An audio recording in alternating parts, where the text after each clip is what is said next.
So, which of these passages do you think is stronger? If you are like most people, you chose passage B. In fact, passage A won something called the Bad Writing Contest. That contest was created by Dennis Dutton. He's a art historian, evolutionary psychologist. Also, we'll be hearing from him soon in our course reader. This passage A is by a UC Berkeley professor actually named Judith Butler, and it might be important that she's an academic. In contrast, passage B, this is by Isabel Wilkerson. This thing is from a book that won the Pulitzer Prize, also the National Humanities Award. But it might be important that Wilkerson is a journalist rather than, say, an academic, right? Because a lot of academics really don't reach a wide audience like Wilkerson's book did. And, that's partly because, few people enjoy academic writing, right? I mean, a lot of people, when we do learn about science, we learn about it from journalists as sort of a secondary source of information rather than the scientists themselves who are doing that. And this is important because the academics sometimes who are reaching a wide audience, who do have a lot of success, aren't necessarily the best academics with the best ideas. They might just be the best at communicating those ideas. For instance, you might be familiar with some of the criticism surrounding, Malcolm Gladwell, for instance. And, when you look at this, it's, there's all these academic journals out there, but the things that are really thriving are the audience-friendly platforms like TED Talks or National Geographic, right? And but really the root of the problem is sort of shown in this meme in this post here. Is that a lot of academic writing is just pretty bad. Really the root of the issue there is that it's just so hard to read. People like things that are easy to read. So what's going on there? Well, this is partly to do with issues like explanation or a lack thereof. And we'll see more about this in the upcoming explanations module, but basically the more you know about a subject, the harder it is to put yourselves in the shoes of someone who doesn't know about that, right? But also we can look at the motivations going on here. Good writing, like journalists are out there to inform us, for instance, but academics, I mean, maybe there might be other things going on. This starts at a young age, right? With academic writing, we worry, the writing exists to get a good grade. It exists to impress, right? But we carry these habits forward, right? We feel the need to impress our colleagues in our department, to make sure we get past the submissions editor so we can get published in a journal and pad our resume or whatever, right? But also there's just this kind of bad writing begets more bad writing. If you look around at all the other academic writing and it looks a certain way, you start thinking that you need to write that way yourself. So what does this tell us? Well, we can't just look at academic writing and become better writers as we do, right? And we have to keep in mind that academics, they're professional scientists. They're not professional writers in most cases, and they're writing because they have to. They have to kind of do this as part of their job.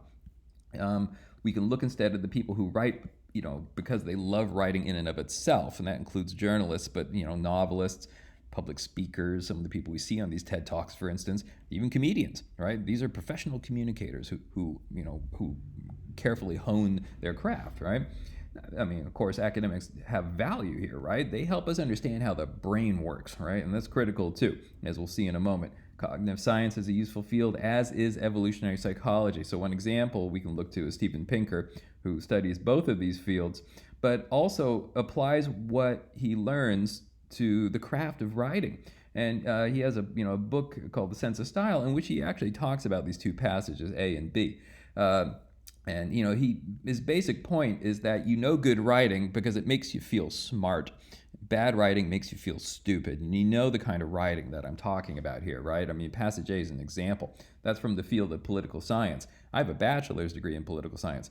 And that passage doesn't make me feel like I did a good job in my undergraduate career. I don't get it, Now, really, though, when you look at this from the evolutionary psychology angle, you have to think about how our brain fundamentally works. We are primarily visual learners, right? That's how we process information.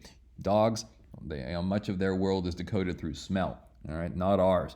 All right. So as Pinker says, we need to see the sights and feel the motions. Well, what does that mean? Well, look at Wilkerson's text. She's talking about abstract ideas, just like Judith Butler is. Judith Butler's talking about power. All right, that's abstract. But Wilkerson is talking about things like immigration, economic opportunities, or oppression, all of which are just as abstract as something like power. Okay, but to get these abstract ideas across, she uses things that you can picture, something that's kind of concrete, like people standing at the bank of a river, or a particular job, or something that's really a chilling image. And what's important is that this stuff doesn't just help people understand what we're talking about, it helps them remember. And there's research on this, but if you're, say, doing art history and you're writing about Georgia O'Keeffe, people are less likely to remember a sentence like this on the left than they are this one on the right. And what's important is that this sentence on the right has stuff that people can visualize, right? Like bleached bones. This sentence is writing about abstraction, but it's doing so in an abstract way. And believe it or not, even simple phrases that trigger the idea of visualizing can help people remember what it is that we're talking about. All right, but visualization is one thing, but also just using simple language, right? I mean, it seems like deceptively simple to say, but it makes a big difference, right? I mean, look at this sentence from Wilkerson's passage here. It's really just sort of straightforward language. It's standard sentence structure. You look back at passage A from Judith Butler, and it's like one long sentence with a bunch of grammar that you would just never use in the real world. All right, and this is one of the other points that Pinker makes is a lot of academic writing is just unnecessarily complex. So let's play a little game. Take a look at these examples here. This is all real examples of sort of academic writing that are published and out there in the world. But it's hard to understand what people are even talking about. Take a look at this one. Participants were tested under conditions of good to excellent acoustic isolation. What does that mean? What do you think that means? All right. Well, it turns out this is what it means. We tested the students in a quiet room. Did you get that?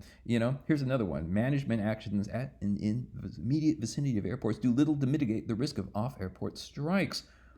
What do you think that means? Well, this is what that actually means. It's actually about trapping birds, but you wouldn't know that unless, you were in this weird little club where people actually talk like that.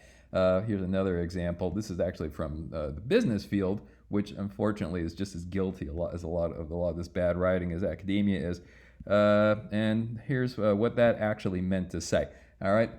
So I mean, what is it? What is it that's keeping people from just using this type of language and instead, doing this? Well, there's a lot of things, and we'll explore them further as we progress in this course. But for now, we can just keep some important takeaways in mind. We don't have to imitate this type of stuff in our own writing. There's nothing wrong with being direct. And it helps if we picture a reader that we want to inform, not someone we're trying to impress. And from there, that will help us follow good habits, like giving concrete examples to demonstrate abstract ideas, like we saw Wilkerson do when she talks about like typists wanting to work in an office, for instance, instead of denial of economic opportunities. All right, visual details, simple language, and in that sense, rather than thinking about a professor that you can impress with some incredibly complex grammar, why not picture a friend, a family member, someone that you would actually talk to with good intentions of helping them understand your good ideas.